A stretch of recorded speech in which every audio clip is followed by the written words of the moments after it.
ایک سب سے اہم فیصلہ جو ہے وہ تو یہ ہے کہ آج کابینہ نے جو نئی مردم شماری ہے اس کی منظوری کی اجازت دی ہے۔ یہ مردم شماری ڈجورے بنیادوں کے اوپر ہوگی اور اس کا مقصد یہ ہے کہ جو حتمی ایک ڈیٹا ہے، آپ کو یاد ہوگا کہ انتخابات سے پہلے جب یہ مردم شماری کا معاملہ سامنے آیا تھا تو اس وقت میں کئی اعتراضات تھے کہ اس کی جو مردم شماری ہے وہ دوبارہ ہونے کی بات کی گئی تھی، اور 2018 کے جو انتخابات ہیں وہ پروویژنل مردم شماری کے اوپر، پروویژنل سینسس کے اوپر ہوئے تھے۔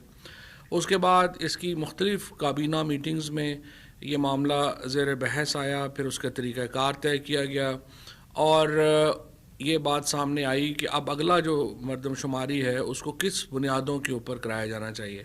دو طریقے ہوتے ہیں، ایک ڈیجورے طریقہ ہوتا ہے، ایک ڈیفیکٹو طریقہ ہوتا ہے۔ ڈیفیکٹو طریقے کے اوپر اور یہ پھر جو طریقہ کار تھے ان کے اوپر گفتگو رہی، بحث رہی۔ ڈیفیکٹو طریقہ کار یہ ہوتا ہے کہ آپ جب لوگوں کو گنتے ہیں ایک ہی وقت میں، ایک ہی پورے ملک میں ایک ہی وقت کرفیو لگا کر لوگوں کو گنا جاتا ہے کہ کون کہاں پر ہے۔ ڈیجورے جو ہوتا ہے طریقہ کار، اس میں یہ ماننا ہوتا ہے کہ آپ کی جو رہائش ہے وہ 6 مہینے تک آپ کیا یہاں پہ رہیں گے۔ یہ سوال نامہ بھیجا جاتا ہے لوگوں کو کہ آپ کیا یہاں پہ رہائش پذیر ہیں، وہاں آپ 6 مہینے سے زیادہ سے رہائش پذیر ہیں، اور کیا آپ یہاں پہ 6 مہینے اور رہنا چاہتے ہیں۔ تو یہ جو 1 سال کا ایک مدت ہے اس کو ڈیجورے جو ہے وہ مانا جاتا ہے۔ پوری دنیا میں جو زیادہ تر ممالک ہیں وہ ڈیجورے جو فنکشن ہے اسی کو ہی اپناتے ہیں، اسی طریقہ کار کو جو ہے وہ لے کے آگے چلتے ہیں، اور کابینہ نے بھی اس میں تمام جو نقطہ نظر ہیں وہ سن کے یہی فیصلہ کیا ہے کہ ہم ڈیجورے جو طریقہ کار ہے اس کے مطابق آگے چلیں گے۔ پہلی بار اس مردم شماری میں جدید ٹیکنالوجی استعمال کی جائے گی، ٹیبلٹس کے اوپر اور جو ماڈرن ڈیوائسز ہیں ان کو استعمال کیا جائے گا، نادرا کی مدد لی جائے گی، باقی اداروں کی مدد لی جائے گی، اور پھر آخری جو 6 مہینے ہیں ان میں حلقہ بندیاں جو ہیں وہ ظاہر ہے کہ جب سینسس کمپلیٹ ہوتا ہے تو پھر حلقہ بندیاں جو ہیں وہ نہیں ہوتی ہیں، تو وہ وقت الیکشن کمیشن کو دیا جائے گا کہ وہ اس میں نئی حلقہ بندیوں کے لیے اگر آگے بڑھنا چاہیں تو وہ آگے بڑھے۔ عید میلاد النبی کو انتہائی عقیدت اور احترام سے منایا جائے گا، اور جو 3 ربیع الاول سے 13 ربیع الاول تک کا جو عشرہ ہے اس کو عشرہ رحمت للعالمین کے نام سے اس کو جو ہے وہ منایا جائے گا، اور اس پورے عشرے میں مختلف جو ہمارے اکابرین ہیں وہ خیالات کا اظہار کریں گے۔ اس میں ہم جو محافل سما منعقد کی جائیں گی، اور اس کے ساتھ ساتھ جڑتا ہوا معاملہ یہ ہے کہ عید میلاد النبی کے اوپر، عید میلاد النبی صلی اللہ علیہ وسلم کے موقع کے اوپر جو قیدیوں کی جو سزائیں ہیں ان میں معافی کا فیصلہ کیا گیا ہے۔ جو مختلف کیٹیگری کے مختلف قیدی ہوں گے ان کو انشاءاللہ اس پر جو ہے وہ سزاؤں میں معافی دی جائے گی۔ حسب معمول جو ووٹر ہے، الیکٹرانک ووٹنگ مشین ہے، اس کے اوپر بات چیت کا آغاز ہوا، اور کابینہ کو پارلیمنٹری افیئرز ڈویژن میں ڈاکٹر بابر اعوان صاحب نے یہ بریفنگ دی کہ ایک بار پھر بہت زور لگا کر، بہت محنت کر کے کوشش کی گئی ہے کہ اپوزیشن کو الیکٹورل ریفارمز کے اوپر ان کے ساتھ بات چیت کی جائے، لیکن ابھی تک اپوزیشن کی طرف سے کوئی مؤثر جواب اس ضمن میں آگے نہیں آ رہا۔ ہمارا فیصلہ یہ ہے کہ ہم ایک لیجسلیشن کی طرف، جوائنٹ جو سیشن ہے اس کی طرف ہم آگے بڑھیں گے، اور ان دا مین ٹائم اگر اپوزیشن کے ساتھ مذاکرات اور بات چیت ہے وہ بھی عمل جاری رہے گا، تاکہ وقت بھی ضائع نہ ہو اور ہم ایک مؤثر گفتگو کی طرف بھی آگے بڑھیں۔ تو یہ گفتگو بھی ساتھ ساتھ جاری رہے گی، لیکن لیجسلیشن بھی جو ہے وہ ساتھ ساتھ اس میں جاری رہے گی۔ ہمارا مقصد جو ہے وہ انتخابات کو شفاف بنانا ہے۔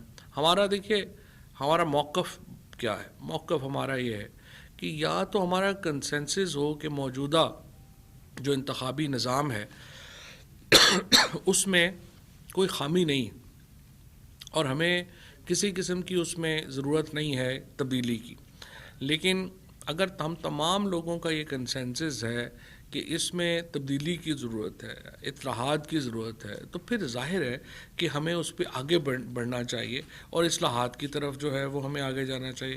ہم اصلاحات کی طرف بھی آگے نہیں جا رہے ہیں، شور بھی مچائے جا رہے ہیں. سو اپوزیشن کا کوئی جو رویہ ہے وہ ہماری سمجھ سے بالاتر ہے. ہم یہ کہتے ہیں آپ ہماری جو اصلاحات ہیں آپ کو نہیں پسند، آپ اپنی اصلاحات دیجیے، وہ بھی کوئی نہیں ہے. سو یہ تو نہیں ہو سکتا کہ ہم اس میں جو ہے وہ ایک ایسے ہی معاملات چلتے رہیں. ان میں تبدیلی کی ضرورت ہے اور اپوزیشن سے میں کہوں گا کہ وہ اس ضمن میں اپنی سنجیدہ کردار ادا کرے، بجائے اس وقت کہ ہر وقت جلسوں میں رونے دھونے کے علاوہ ایک اپنی پارلیمنٹ میں جو فنکشن ہے اپوزیشن کا وہ ادا کرے اور ایک سنجیدہ مذاکرات کے ذریعے اس میں آگے جو ہے وہ بڑھا جائے. پنڈورا پیپرز کا جو معاملہ ہے اس پہ بھی کابینہ کو جو ہے وہ بریفنگ دی گئی، اور یہ جس طرح سے پرائم منسٹر آفس نے طے کیا ہے کہ اس کے اوپر ابتدائی طور کے اوپر جو وزیر اعظم انسپیکشن کمیشن ہے اس کے تحت ایک سیل کریٹ کیا گیا ہے. 700 سے زیادہ پاکستان کے لوگوں کے نام شامل ہیں پنڈورا پیپرز میں. اب اس میں 3-4 کیٹیگریز جو ہیں وہ بنائی گئی ہیں. پہلی کیٹیگری تو وہ ہے جنہوں نے پاکستان کے اندر اپنی آف شور کمپنیز ڈکلیئر کی ہوئی ہیں. ایک کیٹیگری وہ ہے، ظاہر ہے کہ اگر وہ ڈکلیئر کر کے کام کریں گے اس کی پھر نوعیت جو ہے وہ مختلف ہے، وہ ایلیگل نہیں رہتی. اس کے بعد دوسرے ہیں جنہوں نے آف شور کمپنیز بنائیں لیکن یہاں پہ ڈکلیئر نہیں کی، یہ ظاہر ہے ٹیکس ایویژن فراڈ ہے. پھر تیسرے ہیں جنہوں نے آف شور کمپنیز بنائیں اور پھر منی لانڈر کیا گیا ان کی جگہ کے اوپر، یہ اب FIA کا کیس ہے. اسی طرح سے جنہوں نے اپنی ویلتھ ڈکلیریشن میں سرے سے ان کو ظاہر ہی نہیں کیا آف شور کمپنیز کو، وہ پھر ایک اور آفینس ہے. تو لہٰذا یہ جو پرائم منسٹر انسپیکشن کمیشن کے تحت جو سیل بنے گا یہ ابتدائی طور کے اوپر ان تمام جو کمپنیز ہیں ان کو مختلف جو ہیڈز ہیں ان میں ان کو ڈیوائیڈ کرے گا اور اس کے مطابق جو ہے پھر ہم آگے بڑھیں گے اور جو ایک کام ہے وہ اس کے مطابق آگے چلے گا. اور تمام ادارے FBR کے جو FBR ہے، اس کے بعد ہمارا FIA ہے، NAB ہے، وہ تمام اپنا اپنا کام جو ہے وہ کریں گے. اس کے بعد معاون خصوصی برائے نیشنل ہیلتھ ڈاکٹر فیصل سلطان صاحب نے کابینہ کو میڈیکل کالجز میں یہ جو MD CAT کا معاملہ چل رہا ہے اس میں بریفنگ دی کہ یہ ہے کیا، اور اس کے بعد ابھی آپ نے دیکھا ہے کہ احتجاج بھی ہوا ہے ڈاکٹرز کا.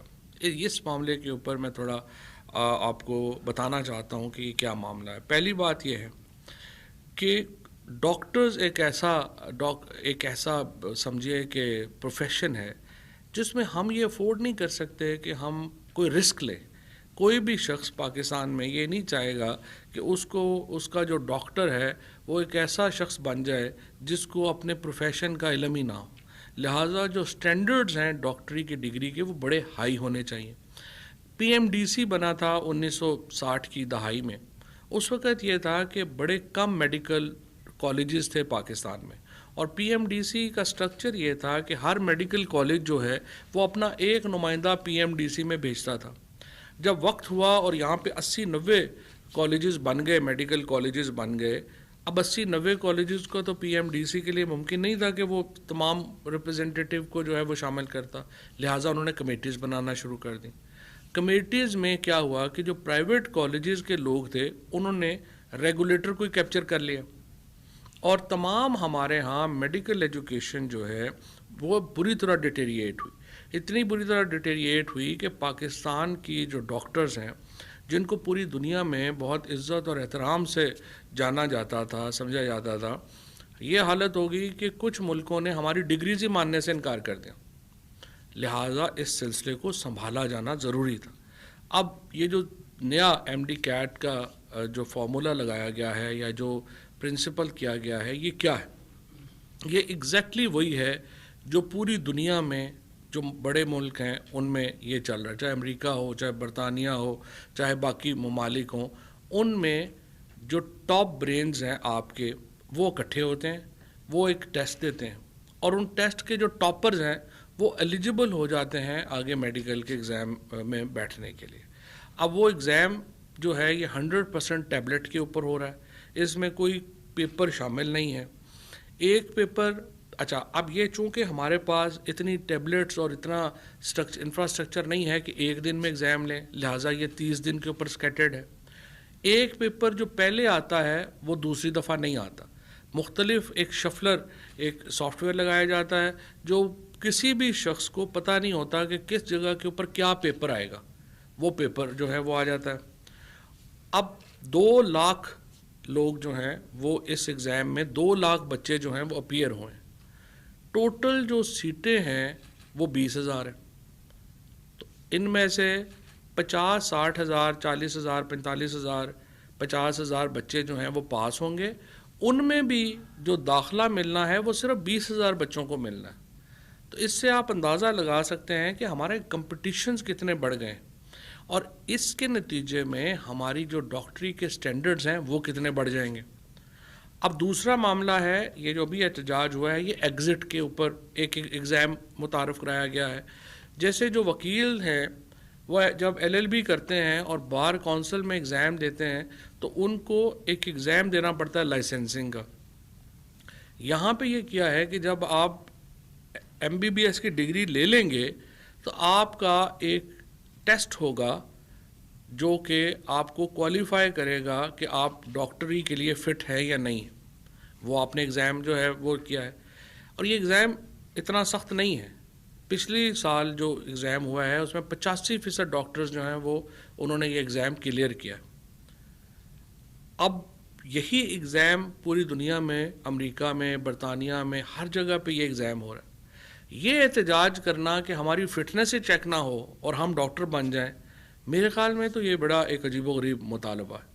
اور ہمارے ہاں یہ ایک رواج بن گیا ہے کہ جہاں پر بھی آپ اصلاحات کی بات کریں اس کے اوپر کوئی نہ کوئی جو ہے وہ اس طرح کے اعتراضات جو ہیں وہ آتے ہیں. لہٰذا اس معاملے میں ہم صحت کے اوپر کوئی رسک نہیں لے سکتے, اور ہر صورت میں جو نیا نظام ہے ہیلتھ کا جو, اور ڈاکٹر فیصل جو ہیں وہ بڑے ایکسپیرینس بڑے تجربہ کار آدمی ہیں, بہت ان کا انٹرنیشنل ایکسپوجر ہے. اور جو پاکستان کے اندر اب ہم نے سٹینڈرڈز میڈیکل ایجوکیشن کے لگائے ہیں یہ 100% جو ہیں وہ انٹرنیشنل سٹینڈرڈز کے مطابق ہیں. اور ہم کبھی نہیں چاہیں گے کہ ہمارے جو ڈاکٹرز بن رہے ہیں بین الاقوامی معیار سے کم تر کے ہوں. یہ بہت امپورٹنٹ ہے کہ ہم جو اپنے ڈاکٹرز ہیں ان کو ایک انٹرنیشنل سٹینڈرڈ جو ہے ان کو برقرار رکھیں. میٹ لائف ایلیکو کو اجازت دی گئی ہے کہ وہ اپنے جو پیسہ ہے وہ واپس لے جا سکے. ایک امریکن کمپنی نے یہ کمپنی کو خریدا تھا, اب انہوں نے بیچا ہے, وہ اپنے پیسے واپس لے جانا چاہتے ہیں اور وہ پیسہ جو ہے وہ واپس لیا گیا ہے. ڈرگ ریسرچ رولز 1978 کے تحت کابینہ کمیٹی برائے ڈرگ ریسرچ میں ماہرین تعینات کرنے کی منظوری دی گئی ہے. پنجاب, سندھ, خیبر پختونخوا اور بلوچستان سے یہ ماہرین جو ہیں تعینات کیے گئے ہیں, اور یہ معاونت فراہم کریں گے پاکستان کے اندر جو ادویات کے اوپر ریسرچ ہے اس میں. اسی طرح سے 5 ادویات جو ہیں ان کی اشتہاری مہم کی جو ہے وہ اجازت دی گئی ہے. ایک اور بہت ہی اہم فیصلہ جو آج پاور منسٹری نے جس کی جو منظوری کے لیے نیپرا کو اب جو ہے وہ بھیجا گیا ہے وہ یہ ہے کہ ہمارے ہاں گیس کی شارٹیج ہوتی ہے سردیوں میں اور بجلی ہمارے ہاں ایکسیس میں ہے. لہٰذا فیصلہ یہ کیا گیا ہے کہ اگر وہ تمام صارفین جو کہ بجلی پہ شفٹ ہوں گے اور گیس گیزر اور گیس کے ہیٹر بند کریں گے ان کو بجلی کے فی یونٹ میں 7 روپے تک کا ریلیف جو ہے وہ دیا جائے گا. ہمارا چونکہ بجلی جو پچھلی حکومت ہے ان کی مہربانی سے پاکستان میں بجلی بہت زیادہ ایکسیس میں ہے اور ہماری بجلی جو ہے وہ استعمال نہیں ہو رہی. گیس ہمارے ہاں شارٹیج ہے اور آپ کو معلوم ہے کہ اس وقت ایک عالمی بحران چل رہا ہے گیس کے اوپر. لہٰذا اس کے مد نظر کیا یہ گیا ہے کہ آپ بجلی کی فروخت میں اضافہ ہو, گیس کی جو استعمال ہے اس میں کمی ہو.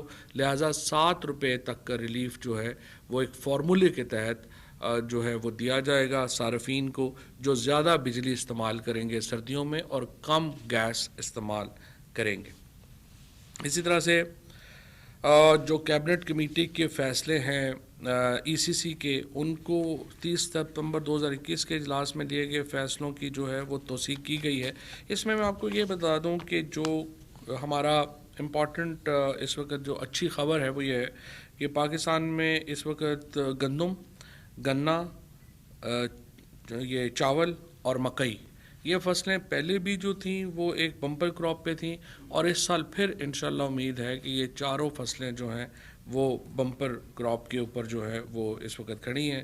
2382 جو US$ کا ان کی پروڈکشن سے جو ہے وہ آمدنی ہوگی، جو کہ ظاہر ہے کہ ایک بڑی ہی خوش آئند ایک بات ہے، اور ہمیں امید ہے کہ ان فصلوں سے پاکستان کو دوبارہ جو ہے وہ ایک کافی بڑا فائدہ جو ہے وہ انشاءاللہ تعالیٰ اس میں جو ہے وہ ملے گا۔ اسی طریقے سے کابینہ نے تمام وزارتوں کو ای پروکیورمنٹ سسٹم سے جوڑنے کی بات کی ہے تاکہ تمام ٹینڈرز جو ہیں وہ شفاف طریقے سے جاری ہوں، اور اس کے علاوہ ہم نے اس کے علاوہ فیصلہ دوبارہ جو ہے وہ یہ کیا ہے پرائم منسٹر صاحب نے، جیسا سے میں نے آپ کو پہلے عرض کیا کہ جو نظام ہے اس وقت ہمارا جو کانٹریکٹس کا، چاہے وہ پاور کے کانٹریکٹس ہوں چاہے وہ روڈ کے کانٹریکٹس ہوں، ہم نے دیکھا ہے کہ ان میں اربوں روپیہ جو ہے وہ پچھلی حکومتوں نے اپنے لوگوں کو نوازا۔ لہٰذا ایک کمیٹی جس میں میں شامل ہوں، حماد اظہر اور مراد سعید صاحب شامل ہیں، 3 رکنی ایک کیبنٹ کمیٹی جو ہے وہ کانسٹیٹیوٹ کی گئی ہے جو پاور اور کنسٹرکشن کے ٹھیکوں میں جو ریٹس کے اوپر جس طریقے سے بڑھائے گئے اور کن لوگوں کو فائدہ دیا گیا، یہ کمیٹی جو ہے وہ ان کا جائزہ لے گی اور اپنی رپورٹ جو ہے وہ کیبنٹ کے سامنے رکھے گی۔ جی تھینک یو ویری مچ سر۔ اچھا سر، چیئرمین نیب کی تقرری کے حوالے سے میں پوچھنا چاہوں گا کہ کابینہ میں کوئی بات ہوئی ہو یا آپ ویسے کوئی تقرری کے لیے کیا پیش رفت ہو رہی ہے؟ اور دوسرا سوال یہ تھا کہ گیس کی قلت چونکہ ہر سردیوں میں ہوتی ہے، اس دفعہ آپ نے کہا کہ زیادہ ہوگی، تو اس کی بنیادی وجہ کیا ہے؟ کیا ہمارے پاس کتنی % گیس کی قلت ہے؟ اور یہ یونٹ کا جو بات کی ہے یہ کب سے بل میں کمی کی صورت میں ریلیف دیا جائے گا؟ چیئرمین نیب کے متعلق جو آرڈیننس ہے وہ آج کابینہ میں بحث میں نہیں آیا، لیکن وہ مکمل ہو گیا ہے۔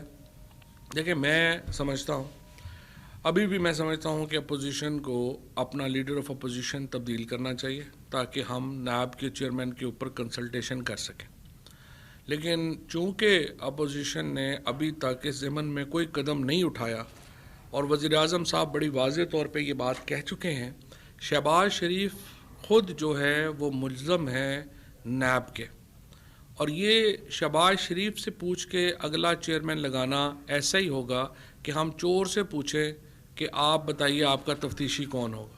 لہٰذا اس پہ ہمارا بالکل واضح ایک موقف ہے، ہم شہباز شریف صاحب سے کنسلٹیشن نہیں کریں گے اگلے چیئرمین کی تعیناتی کے لیے، نمبر 1۔ نمبر 2، کل اس ضمن میں آرڈیننس جو ہے وہ آئے گا جو اس لیکونا کو دور کرے گا کہ اگر چیئرمین، اگر لیڈر آف دا ہاؤس یا لیڈر آف دی اپوزیشن میں سے کوئی شخص جو ہے وہ ملوث ہے نیب کے کیس میں، تو پھر کنسلٹیشن کا طریقہ کیا ہونا چاہیے۔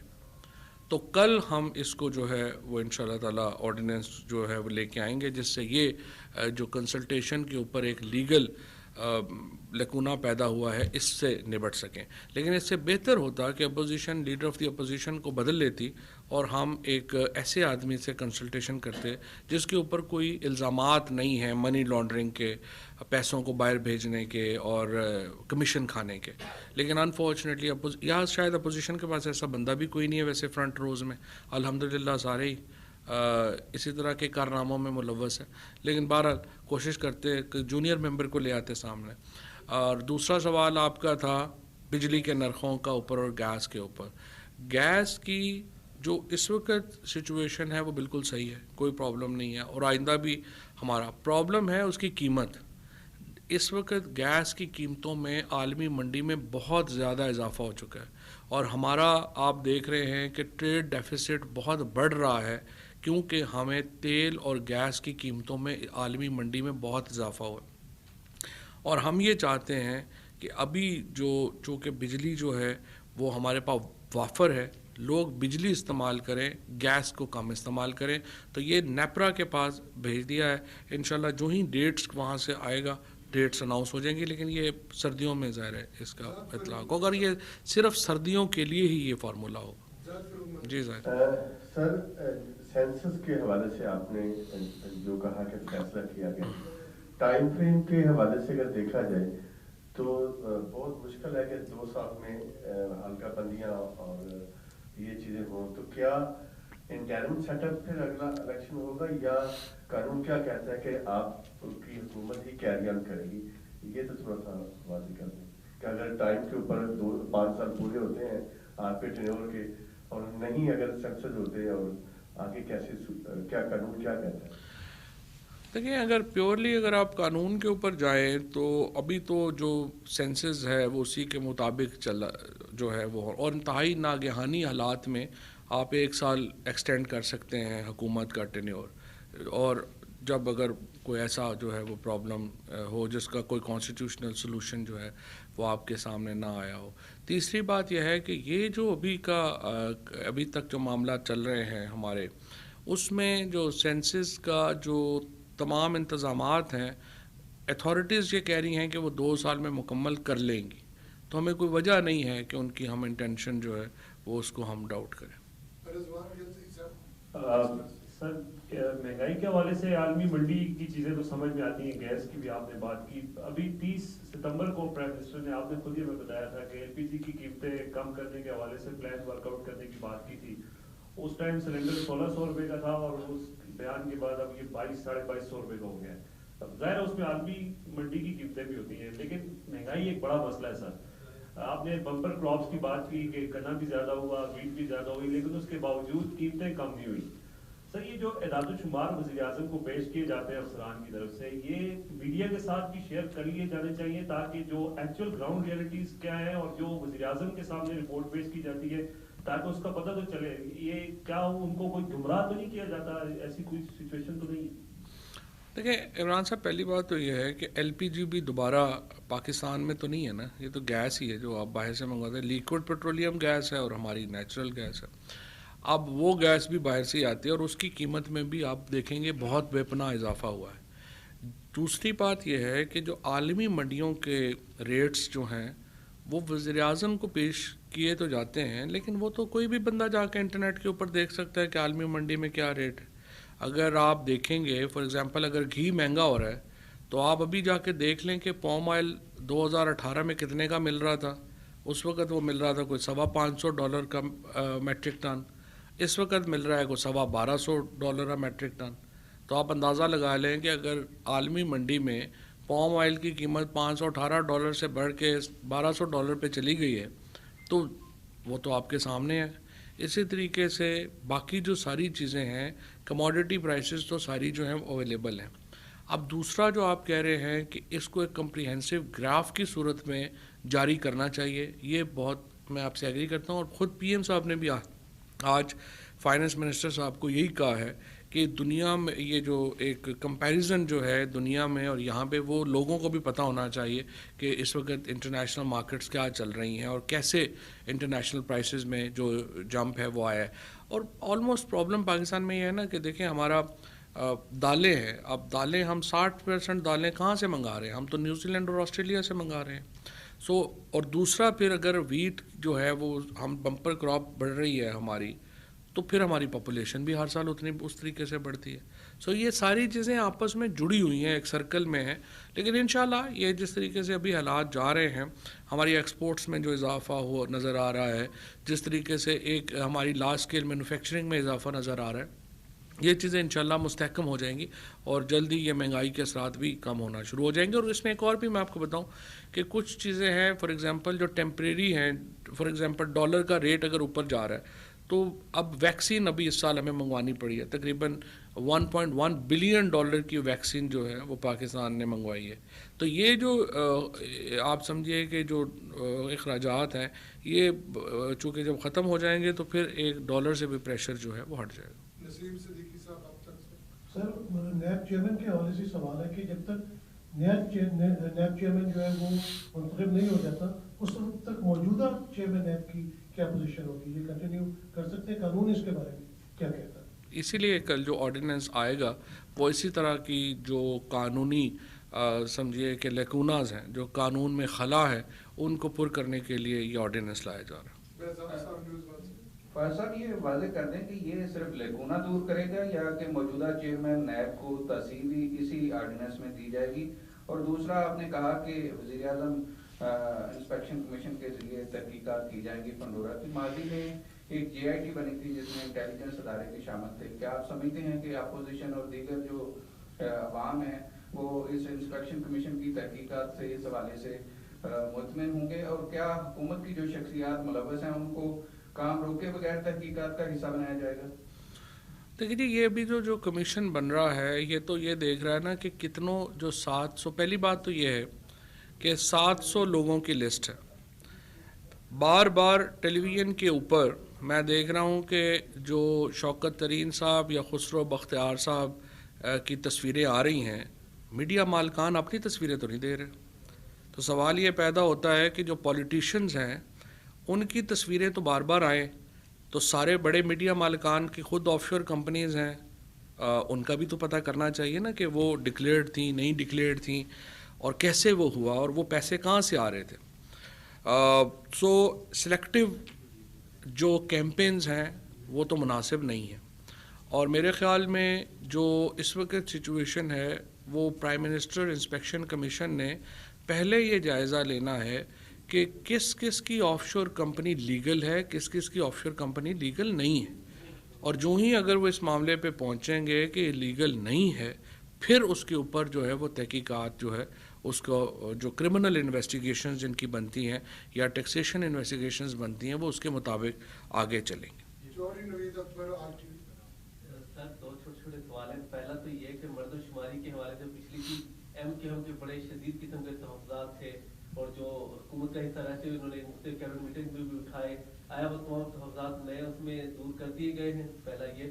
دوسرا سر یہ ہے کہ جیسے نیب چیئرمین کے حوالے سے آپ بتا رہے ہیں کہ کسی ایسے بندے سے نہیں ہو سکتی مشاورت جو خود نیب کا مجرم ہو، تو سر یہ آئندہ کے لیے ایسی ایگزامپل سیٹ کر کے دیں گے آپ کہ آئندہ کے لیے، کیونکہ ہمیشہ کوئی بھی ہمیشہ حکومت میں نہیں ہوتا، کوئی ہمیشہ پوزیشن میں نہیں ہوتا، یہ سب سوچا جا رہا ہے کہ جب آپ پوزیشن میں ہوں گے کبھی بھی کتنے سال بعد بھی تو پھر یہی چیزیں آپ کے اوپر اپلائی نہیں ہوں گی. شکریہ. بالکل نوید صاحب آپ کی بالکل آپ کی بات صحیح ہے. قانون جو ہے وہ شخصیات کے لیے نہیں بننے چاہیے، وہ اداروں کے لیے بننے چاہیے اور لانگ ٹرم کے لیے بننے چاہیے، اور اسی اسپرٹ میں ہی ہم اس کو لے رہے ہیں. اور قطعی طور کے اوپر بھی کوئی شخصی جو سمجھیے کہ کسی شخص کو سامنے رکھ کے یا اپنی ذات کو سامنے رکھ کے کوئی بھی قانون سازی جو ہے وہ نہیں ہوگی. اور وزیر اعظم صاحب کی کمٹمنٹ بھی یہی ہے. اکاؤنٹیبلٹی کے لیے، احتساب کے لیے جو ہماری کمٹمنٹ ہے اس کا جو پہلا سمجھیے کہ جو شرط ہے وہ یہ ہے کہ اس کی آزادی کے اوپر کوئی جو انگلی ہے وہ نہیں اٹھنی چاہیے. ابھی بھی جو نیب کے جو چیئرمین ہیں ان کی اپوائنٹمنٹ ہماری تو نہیں ہوئی. یہ اپوائنٹمنٹ تو PMLN اور پیپلز پارٹی نے کی تھی، اور ان کی جو ساری جو کیسز چل رہے ہیں وہ بھی ہمارے سے تو زیادہ تر تو پہلے کے ہی بنے ہوئے ہیں. سو ہم نے اس میں نہ ہم نے کوئی نئے کیسز کریٹ کیے ہیں، نہ ہم نے انویسٹیگیشن میں کوئی انٹرفیئر کیا ہے. ہمارا صرف ایک مطالبہ ہے جوڈیشری سے بھی اور نیب سے بھی، اور وہ یہ کہ لوگ تھک گئے اور ہم سمجھتے ہیں کہ جو مقدمات ہیں وہ ڈے ٹو ڈے چلنے چاہیے. لہٰذا جو نیا آرڈیننس آئے گا اس میں ہم جو نیب عدالتیں ہیں ان کو ہم مضبوط کرنا چاہتے ہیں، وہ بھی اس کا حصہ ہوگا. اور ہم یہ چاہتے ہیں کہ سسٹمز بہتر ہوں، ایک انڈیویجول جو ہے وہ بہتر نہ ہو. MKM کی آبزرویشنز جو ہیں وہ بھی شامل ہیں اس فیصلے میں. وہ ڈیجورے اور ڈیفیکٹو کے اوپر ان کا اختلاف تھا. آپ نے PMC کے اوپر تو تفصیلی بات کی، لیکن جو آپ نے ویژول بھی دیکھے ہوں گے جس طرح سے احکامات پولیس ہیں ڈاکٹرس کو جو بڑی ایک سوفسٹیکیٹڈ جو ہے وہ ہماری کلاس سمجھی جاتی ہے, بڑے پڑھے لکھے جن پر انہوں نے بہیمانہ تشدد کیا, یہ کس کے آرڈر پہ ہوا؟ کیا اس حوالے سے کوئی آپ اس پہ بات کریں گے؟ دیکھیں بات یہ ہے کہ جو پہلی بات تو یہ ہے کہ جس طرح میں نے عرض کیا, کوئی احتجاج کی کوئی گراؤنڈ ہو, کوئی بندہ وجہ ہو تو پھر گراؤنڈ کو احتجاج کرتا بھی اچھا لگتا ہے. یہ کہنا کہ جی ہمارا ایگزام ہی نہ لیں اور ہمیں ڈاکٹری پہ لگا دیں, کون اس کے اوپر جو ہے وہ ان کی سپورٹ کر سکتا ہے؟ مطلب کسی بندے کا کوئی سوائے اس کے کہ کوئی خود مطلب کوئی مطالبے کی کوئی بیسک چیز تو صحیح ہو نا. یہ کیا بیسک ہے کہ جی ہمارا ایگزام جو ہے وہ ہمارا نہیں لینا چاہیے ڈاکٹری سے پہلے. اور جہاں تک بات یہ ہے کہ یہ جنہوں نے بھی, اور یہ ایک انفارچونیٹ آ رہا ہے, میرا یہ خیال ہے کہ ایک طویل عرصے سے ڈاکٹرز کے جو احتجاج ہیں ان کو عوامی پذیرائی نہیں مل پا رہی, اور وہ تیزی سے یہ جو ایک آرگنائزیشن میں کچھ لوگ ہیں ان کی وجہ سے وہ اپنی ساکھ کھو رہے ہیں. سو مجھے امید ہے کہ جو اس طرح کے واقعات تو ظاہر نہیں ہونے چاہیے, اور اس کو جو ہے وہ جتنا اوائڈ کر سکیں وہ اوائڈ کریں. ڈاکٹر فیصل نے ابھی ان سے مذاکرات بھی کیے ہیں, اور میں بھی یہ کہوں گا کہ اس کو آپ بیٹھ کے بات چیت کر لیں. یہ مطالبہ کسی نے نہیں ماننا کہ آپ کو ہاتھ میں ڈاکٹری پکڑا دیں اور ایگزام آپ کا نہ ہو. صاحب آپ کی پارٹی کا سلوگن بھی ہے, پرائم منسٹر نے کہا میں 1 کروڑ نوکریاں دوں گا. بدقسمتی سے 1 کروڑ نوکریاں تو چلو ہم دیکھ ہی رہے, لیکن پاکستان تحریک انصاف کے میڈیا سیل کے وہ لوگ جن کو ہم 7-8 سال سے دیکھ رہے ہیں, جو دن رات آپ کے ساتھ کام کر رہے ہیں, جنہوں نے بہت محنت کی اور عمر کے اس حصے میں ہے کہ اب ان کو وہاں پہ کوئی نوکری بھی نہیں دے گا, تو آج آپ کے PTI media cell نے ان سب کو فارغ کر دیا ہے, ان کو لیٹر دھما دیے ہیں. تو مطلب اس حوالے سے اگر آپ پرائم منسٹر صاحب سے بات کریں کہ وہ جو ہے وہ بہت زیادہ چیلنج نہیں, وہ بھی کر لیں گے. ویسے وہ کئی دفعہ فارغ اور کئی دفعہ رکھے جا چکے ہیں, تو اتنی کوئی بات نہیں ہے, وہ کر لیں گے دوبارہ انشاءاللہ ان کو. وہ اور نوکریوں پہ بھی میں آپ کو بتاؤں کہ ہزاروں نوکریاں, 40,000 نوکری تو صرف ہیلتھ ڈپارٹمنٹ پنجاب نے نوکری دی ہے, اور اس کے بعد جو لوگ باہر گئے ہیں تقریباً 16.5 لاکھ لوگ جو ہیں وہ پاکستان سے باہر اوورسیز پاکستانیز میں جو ہیں وہ گئے ہیں. اس کے ساتھ میں آپ کو باقی تمام محکموں سے نوکریوں کی لسٹ دے کے دوں گا. 3 سال میں 1 کروڑ نوکریوں سے کہیں آگے جا چکا ہے کام. ناظرین, وفاقی وزیر اطلاعات و نشریات چودھری فواد حسین کابینہ اجلاس پر میڈیا بریفنگ دے رہے تھے. اس دوران انہوں نے کہا کہ عید میلاد النبی کو نہایت عقیدت و احترام سے منایا جائے گا. 3 ربیع الاول سے 13 ربیع الاول کے عشرے کو عشرہ رحمت للعالمین کے نام سے منسوب کیا جائے گا. نیوز اسٹوڈیو سے فی الوقت اتنا ہی.